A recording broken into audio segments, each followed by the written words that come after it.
పౌర హక్కుల నేత, తెలంగాణ ఉద్యమకారుడు ప్రొఫెసర్ హరగోపాల్పై దేశద్రోహం, రాజద్రోహం కేసులు పెట్టిన తెలంగాణ రాష్ట్ర ప్రభుత్వం, తెలంగాణ రాష్ట్ర వ్యాప్తంగా ప్రజా సంఘాలు నుండి, ప్రతిపక్ష పార్టీల నుంచి, ప్రజాస్వామికవాదుల నుంచి పెద్ద ఎత్తున నిరసన కార్యక్రమాలు ప్రారంభం కావడంతో రాష్ట్ర ప్రభుత్వం వెనక్కి తగ్గింది.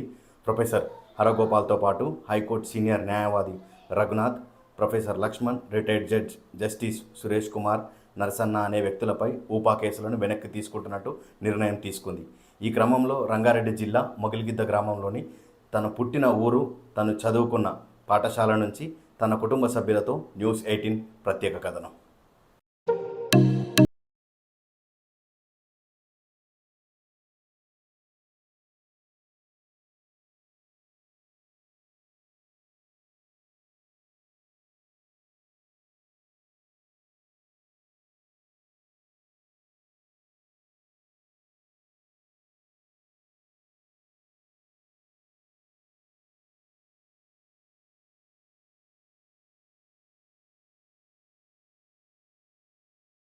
మొగిలిగిద్ద గ్రామంలో ఉన్నాం.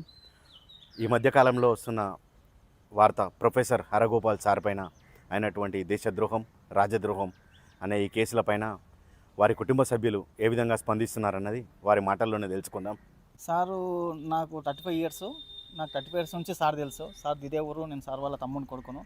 సార్ ఇప్పటి వరకు కూడా నేను చాలాసార్లు సార్తో కలిశాను, తిరిగాను. ఎక్కడెక్కడ తమిళనాడు అక్కడ అన్నీ వెళ్ళాను. కానీ ఏ రోజు కూడా అతనికి నక్సలైట్ల వాళ్ళతో సంబంధాలు ఉన్నాయని ఎలాంటి రుజువు కూడా లేదు. బట్ ఇప్పుడు వచ్చిన కేసు మాత్రం నక్సలైట్తో తిరుగుతుండు, ఒక పేరు వచ్చింది అని చెప్పేసి డీజీపీ గారు అన్నారు. మేము మా కుటుంబ సభ్యులుగా మేము అడుగుతున్నాం ఏంటంటే, సారు ఒక ఓన్లీ ఐఏఎస్ ఐపీఎస్లకు మాత్రమే చదువు చెప్పిండు. దళిత పేద కులాలకు తను చాలా సాయం చేసిన వ్యక్తిగా పేరుంది. 2014 కంటే ముందు తెలంగాణ కోసం 6 నిమిషాలు 24 గంటలకు శ్రమించి కష్టపడి తెలంగాణ తెచ్చుకున్న పరిస్థితి అప్పట్లో మనం చూసాము. కానీ అలాంటి వ్యక్తి మీద ఈ తెలంగాణ గవర్నమెంట్ ఇలాంటి కేసు పెట్టడం మాత్రం చాలా దురదృష్టకరం. ఇంకొకటి ఏంటంటే, తను ఏ రోజు కూడా ఇప్పటివరకు నాకు వచ్చినప్పుడు నేను చూస్తున్నాను, ఇప్పటివరకు కూడా తను మొగిలిగిద్దకు ఏది కావాలన్నా తను కష్టపడి తీసుకొచ్చిందే కానీ ఏ ప్రభుత్వం కూడా తనకు తీసుకురాలేదు.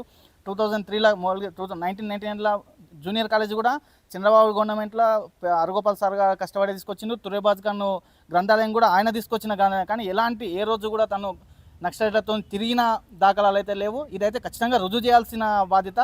చివరిగా సంతోషం విషయం ఏంటంటే, కేసీఆర్ నిన్న మధ్యాహ్నం వచ్చిన ప్రెస్ మీట్ ఏంటంటే, ఎత్తేస్తున్నాము హరగోపాల్ మీద కాకుండా ఇంకొక 5 మంది మీద ఈ కేసు ఎత్తేస్తున్నాం అనేసి వచ్చింది.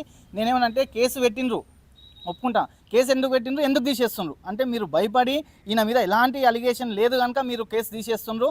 మీరు కేవలం అతన్ని ప్రశ్నిస్తుండు, మీరు తప్పు చేస్తుండ్రు అని చెప్పి కేంద్ర రాష్ట్ర ప్రభుత్వాలను ఆయన గొంతుతో ఖచ్చితంగా హెచ్చరిస్తుండ్రు కనుకనే మీరు ఇలా చేసిండ్రు.